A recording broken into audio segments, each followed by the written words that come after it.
to today's podcast episode from the National Center for Health and Public Housing, where we explore critical health issues affecting communities across the nation. This episode, titled A Dialogue on Colorectal Cancer Disparities, brings together experts Denise Latham Lee, Director of Clinical Services and Quality at TCA Health Incorporated, Matthew Manoh, the Clinical Director at TCA Health Incorporated, and Ana Velez, the Clinical Outcomes Manager at Camillus Health. Moderated by Dr. Jose Leon, Chief Medical Officer at the National Center for Health and Public Housing, we'll discuss key insights and strategies to address disparities in colorectal cancer screening and prevention. This podcast is supported by the Health Resources and Services Administration of the U.S. Department of Health and Human Services. The views expressed in this episode are those of the participants and do not necessarily represent the official views of, nor an endorsement by HRSA, HHS, or the U.S. government. I will now pass this to Dr. Leon. Thank you, Chantel, and thank you so much, Dr. Matthew and Denise and Anna for being with us. It's always a pleasure to have health centers collaborating and giving us the perspective on some topics of some other health centers are aware of all the promising practices and all the good things that you are doing in your communities.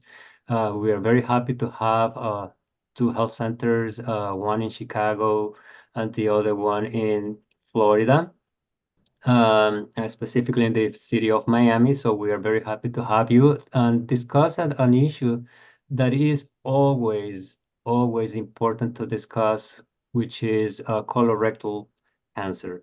And we consider this necessary because according to Healthy People 2030 in 2021, which is the latest data or the latest year where we can obtain data from, almost 89% of adults 45 to 75 years old receive a colorectal cancer screening. And the same initiative of Healthy People 2030 is looking to increase this proportion to 68.3%. That is about 10%, or an increase of 10%.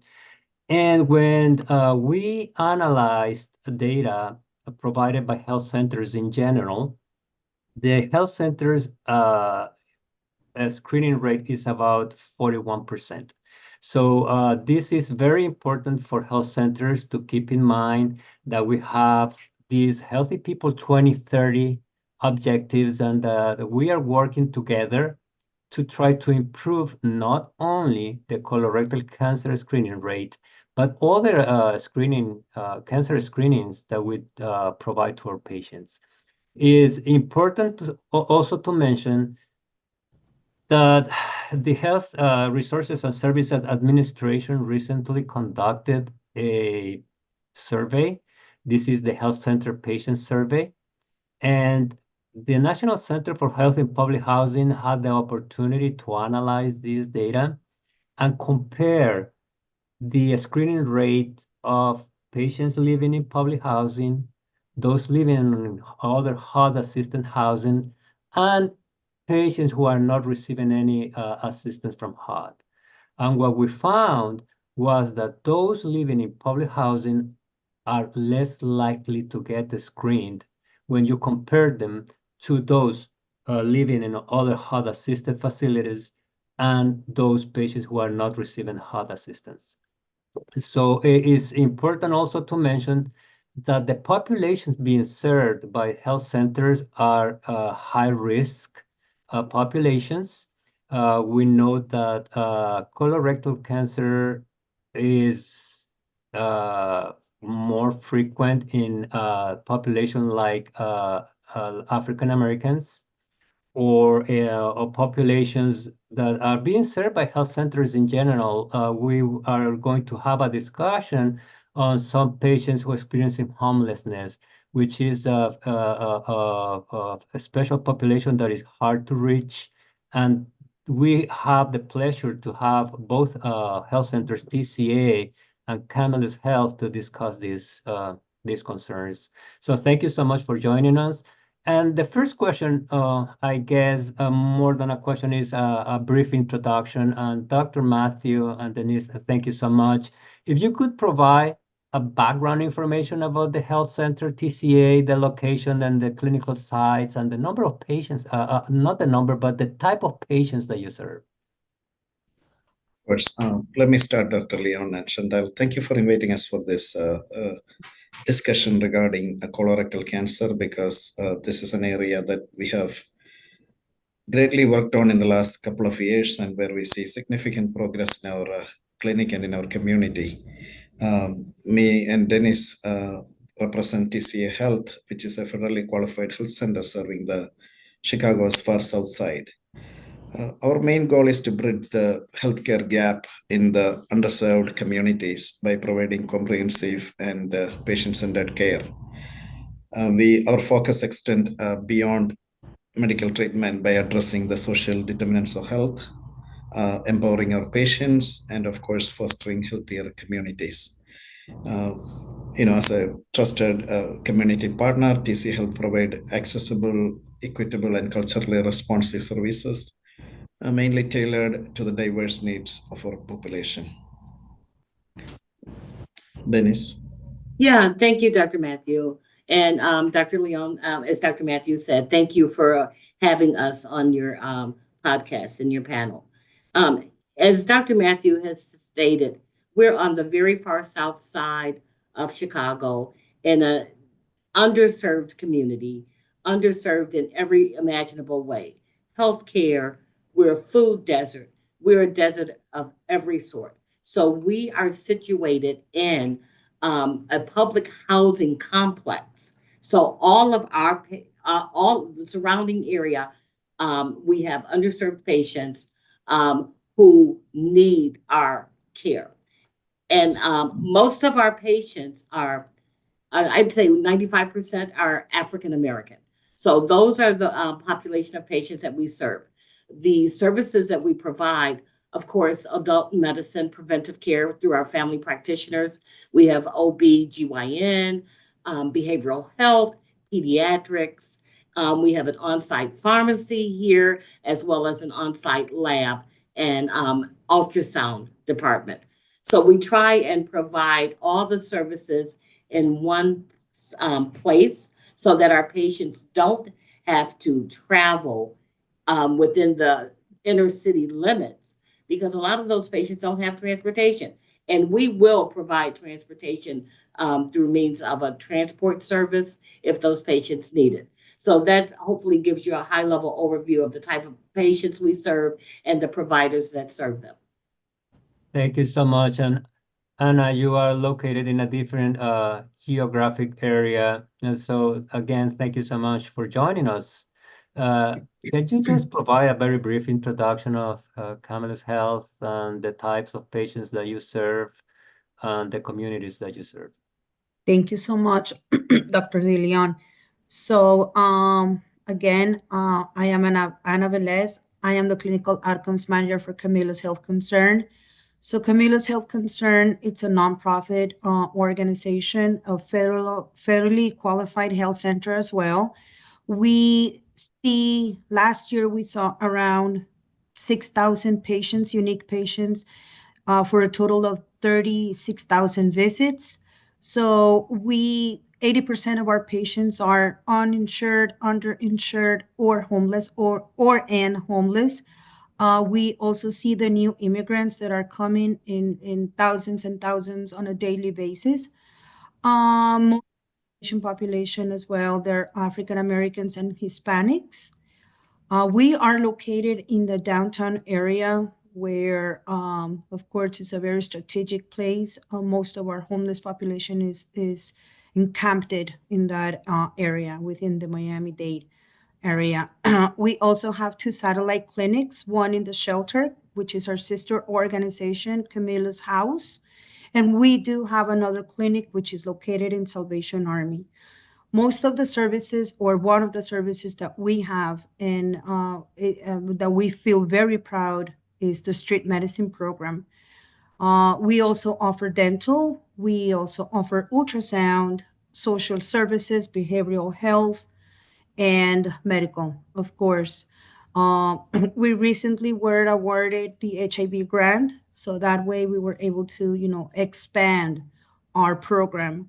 So we are very fortunate on that. As I mentioned before, we only have 20% of our patients which are insured, and we're planning on growing that population little by little. Thank you so much, Anna. And the next question is for you, Anna. One of the main issues that I see is that you serve a variety of populations. You mentioned migrant populations. You mentioned people experiencing homelessness.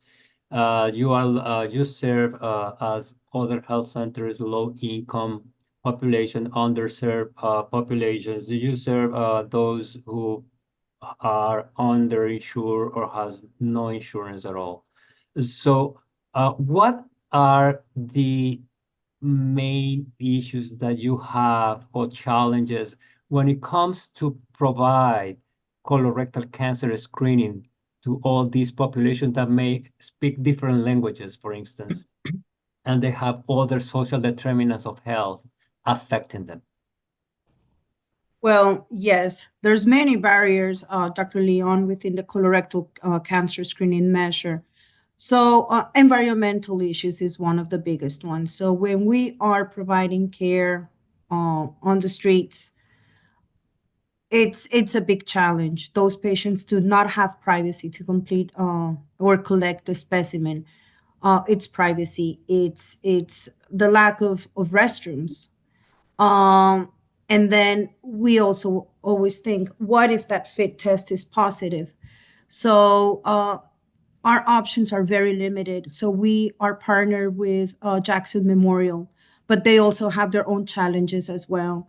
So by the time we refer the patient with a positive or high risk for colorectal cancer screening, by the time the patient gets seen, it's very difficult to close the loop, honestly. So that was one of the biggest things that we wanted it to be sharing with everyone here about the importance of the American Cancer Society to be able to assist us in closing the loop for those high challenges that we face on a daily basis. So as I mentioned also before, Dr. Leon, so we started a new program, which is the Cologuard program. So we are going to implement the program only for the insured population due to the specimen or the box needs to be delivered to a specific address. So we are hoping to see an increase in performance within the measure. If it really works, we will start looking into probably adding members or patients that are sheltered, which they also have an address, right? But we wanted it to, start with the cohort, the smallest one, which is our insured, and start learning those lessons and things if we need to change workflows inside that program. So again, there's many challenges, but I think overall we're doing and performing well. Right now we are at 31%. I know it's still very low, but again, our patient population is very unique, and we also always try to look for incentives. We believe that by incentivizing patients to complete a uncomfortable and personal measure will very highly be appreciated, and this way, we can close those gaps. So we recently received a small grant, and we are putting some of those funds on the side to see if we can get, some gift cards available for this specific measure. Thank you so much, Anna. And Dr. Matthew and Denise, you are in a different location as well. You serve a population that is mostly public housing. uh, residents, as well as a large percentage of your population is African American. And we know that based on data that African Americans are more likely to have colorectal cancer when you compare them to other populations. And public housing in general is a very difficult population as well. There is a lot of stigma. There is a lot of issues regarding health literacy. So how do you address those challenges or the challenges that you have in Chicago? Yeah, that's a great question, Dr. Leon. I think just to piggyback on what Anna was saying, one of the things that we tried in our clinic with the support of American Cancer Society is gift cards, which really worked in our clinic. I think, looking at the numbers we had before we worked collaboratively with American Cancer Society, our colon cancer screening numbers were almost 26%. But after we implemented this gift card program for patients who are returning the fit testing card or having completing a colon cancer screening through colonoscopy, our numbers went up to almost 63%, which is a huge jump from 26 to 63%. This was achieved mainly by this monetary support of our patients, and that encouraged them to work for it and really think of taking it on themselves to do it than us pushing and pushing to achieve that goal. I agree. One of the biggest challenges is the low awareness or education about the importance of colorectal cancer, especially with the age reduced to 45 by all the major societies. Patients are still hesitant to wait, want to start screening early and want to wait till at least they are 50. Especially for African Americans, we are seeing a lot of patients who is getting cancer much more earlier and in the 40s and even in the 30s. I remember pushing a patient to get colonoscopy many, many times, and finally she got it. And she was diagnosed with colon cancer. And she came back and thanked me for me pushing her to get it because she had so many challenges to get to the place where she had to get colonoscopy.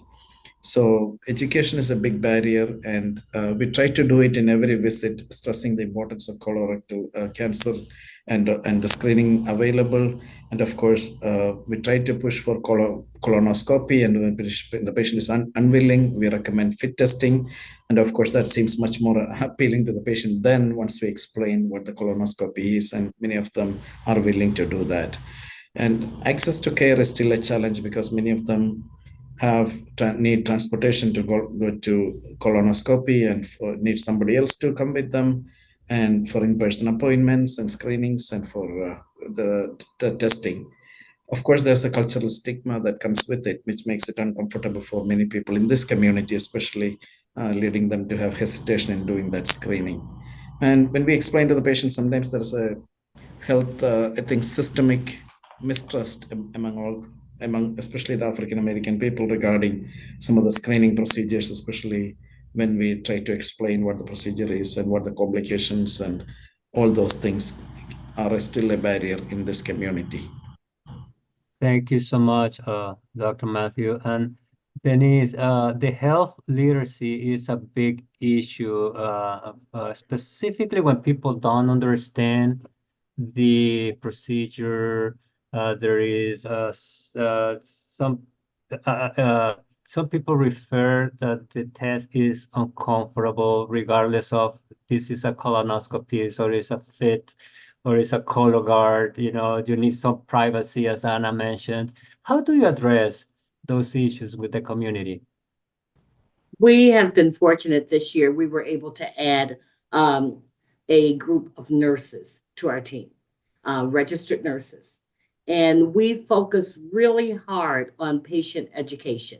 Our goal is to make certain that every patient is educated at their level of understanding. So our nurses work alongside our providers, our physicians, our nurse practitioners, our physician assistants, and those patients that are identified having high risk needs or needing a higher level of care or referral that they may not understand, our nurses are responsible and accountable to work alongside the provider to educate those patients, to make certain that patients understand. You know, we all know that no one is jumping to go and have a colonoscopy. Our patients don't even want to do fit testing. And so when we can provide them with that one-on-one education, and as Dr. Matthews said, the way we got to 63% was through an incentive program. The American Heart Association gave us a small grant. We used those monies to buy gift cards. You would not believe how many patients brought their fit cards in. We did have a couple patients complete colonoscopies, but for the most part, they completed the fit testing.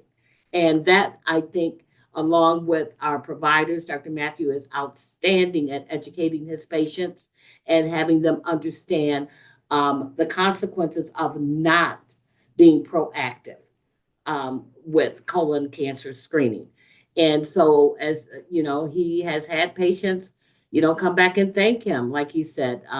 You know, they never thought of the importance of being tested for colon cancer at young ages. So, but I think it's just a collaboration along with our nurses and our providers and the education that is given to our patients at a level that they can understand. I think that's very important because when you talk about patients, they hear it, it goes in, it goes out. But when you allow them the opportunity to ask questions and actually meet them where they are, they understand it. And I think you're more apt to have those patients go and get screened. Thank you so much for that information. And in regards to education, in addition to the colorectal cancer screening, do you provide anything that is related to nutrition, exercise, avoiding alcohol, and stop smoking, and all the recommendations that we also provide to patients who are more or who are more likely, you know, to develop colorectal cancer screening in the future? I'm sorry, colorectal cancer in the future. Mhm. All of those screenings are completed at every visit when a patient comes. So all of the prerequisites that would lead to a colon cancer diagnosis, we ask those questions and do an assessment for each patient to determine their risk factors. And like I said, that's done on every visit. Dr. Matthew, would you like to add anything to that? Yes, every patient is screened for all those things. Definitely, in every visit, we try to do that and educate them as much as possible. Especially with like comorbid conditions like hypertension, diabetes, we have educators who can educate the patient to prevent that, and how to prevent the complications of all these. And if they need any help, we have a behavioral health department. We can do like a warm handoff of our patients to them, and they can take care of their underlying psychiatric issues, or if they have any alcohol addiction or substance abuse addiction. There are specialists all around, so who can help with all those things that goes along with that. And also we have a health education campaign through social media, health fairs, and partnership with community organizations to raise awareness about colorectal cancer, and to explain how simple the screening can be. We are also thinking of working with Exact Sciences regarding color guard, to make sure, to simplify the process for the patients, and to make sure the patients are getting screened only every 3 years instead of 1 year, like for like fit testing and all those things. Thank you so much, Dr. Matthew. And Anna, going back to Florida, you and I were talking about the how diverse the population is in Florida, the population that you are serving in Florida. And we were talking, for instance, that you have people speaking different languages. We have, it's my understanding that in Florida you have people speaking Creole, you have a lot of Haitian people, you have Hispanic populations, many of whom have limited English proficiency. So how do you create your messages, or what strategies you use to reach out to these populations who are having some language barriers or in that area? Thank you, Dr. Leon. Yeah, that's a great question. So in the waiting area, we do have prompts, and those prompts are in 3 languages. All of our material, education materials, at least in English, Spanish, and Creole, which is our biggest patient population languages. We also seen an increase on Portuguese. Which so we are trying to get there. It's not easy, but we do the best to translate if needed. We do have a translation line available for all of our patients in case they need, to be the visit to be translated. So again, not only that we translate and do prompts, but we also make sure that our brochures and any education material given to our patients, it's at the right level, because we need to make sure we're not we need to give the right message. So we do a lot of pictures. This is for nutrition specifically. So we try our best to to come down to the patient level and make sure they do understand the message. So again, there's many challenges, because we've seen also patients coming from, example, Guatemala, and they do not speak Spanish either. They have small Indian communities, and it's a barrier. But we do our best. We draw, we take our time. Thankfully, our doctors are just amazing. Our nurse practitioners, all of our nurses, we are all there just to, make it happen, and not give up until we know the patient really understands every single comorbidity that there is, the patient is facing and needs. So one of the other things that we do at every single visit is depression screening. We do audits to assess alcohol and any drug use or substance abuse. We also help them, route the right way with our sister organization, Camila's House. We have many programs that are there for the community. We just, try to do everything we can for our patients at any Thank you. level. Thank you so much. And Dr. Matthew, there is a question regarding many people and many organizations are working with CHWs, and CHWs have different roles, and lately they are being trained to provide some basic information about some of these conditions. What is the role of the CHWs at TCA when it comes to either colorectal cancer screening or health education in this particular topic? Community health workers are, they play a very key role, especially in preventive aspect of our healthcare in this clinic. And they, of course, reach out to the communities. Mainly, they even go door to door in the communities around us, and they reach out to. They give flyers, they give brochures. They even had some provider-led discussions regarding colorectal cancer screening. And of course, before that, I think we send like automated text messages, emails, and calls sent to patients who are due for screening. And and we offer assistance to patients who cannot make to the appointment. How we can make that process easier, like with personalized outreach to these patients. And of course, we use social media and fairs and organizational partnership. All those will really help with that. And and when they come to the clinic, if they can make it to the clinic, then of course a medical assistant, of course, educate them. The provider educates them.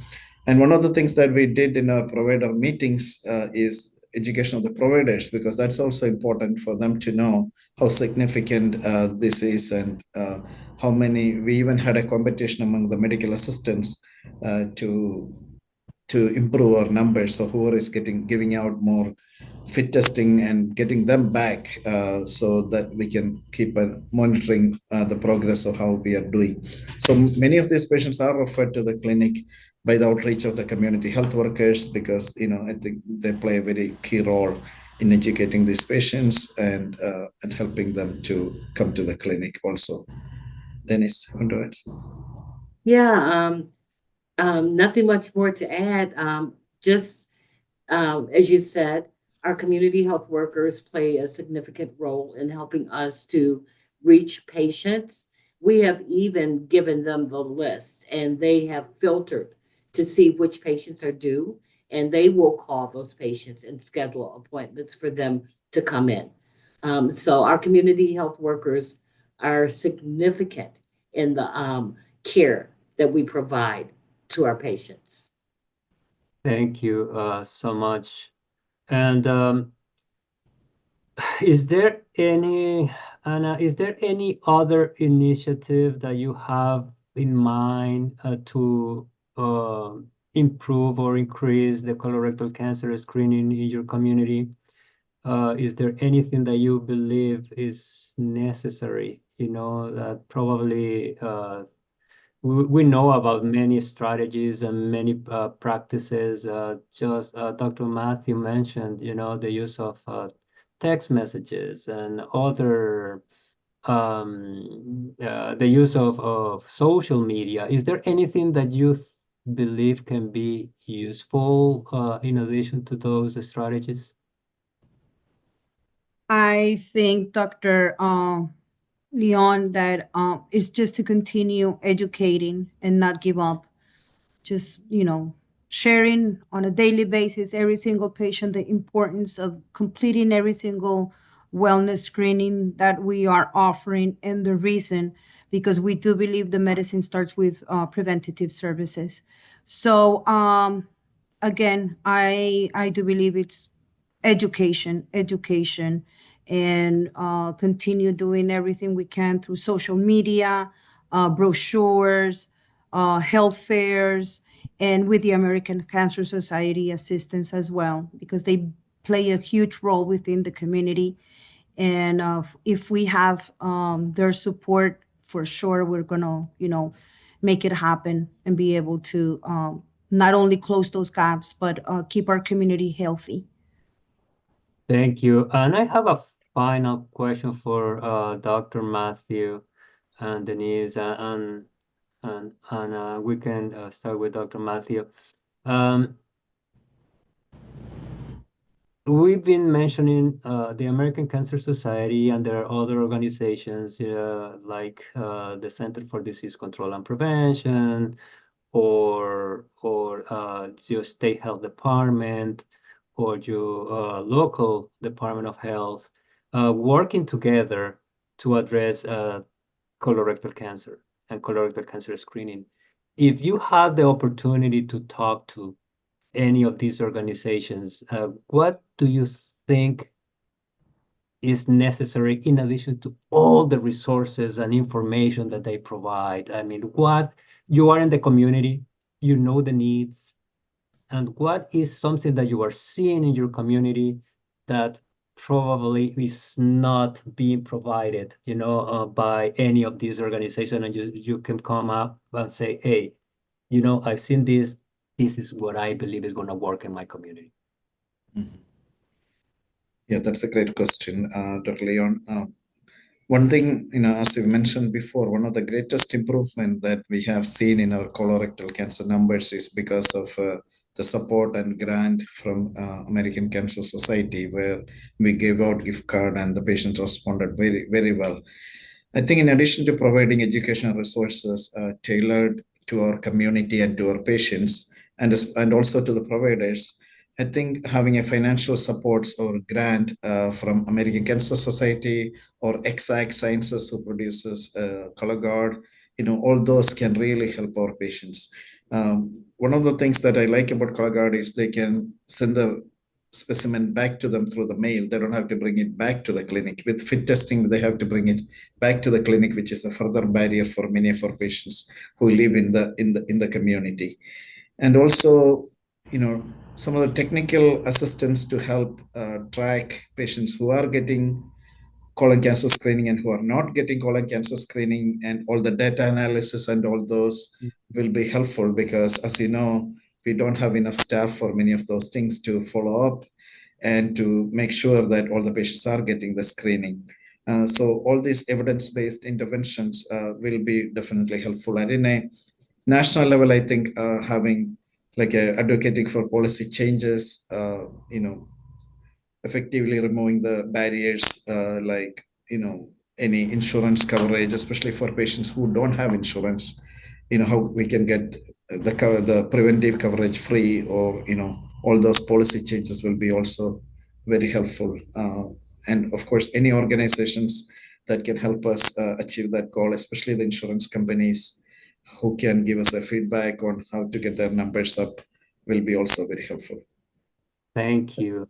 Denise, anything else? Yeah, I think one of the largest barriers we have with many of our patients is transportation. So, those monies can go to assist our patients to transport them to colonoscopy referrals. When we refer patients out, the first thing they say is, how am I going to get there? We, don't have the greatest transportation system on this side of town as well. And, if patients don't have transportation themselves, that's a big barrier. I think, in the African American community, patients are so fearful and untrusting, as which was said earlier.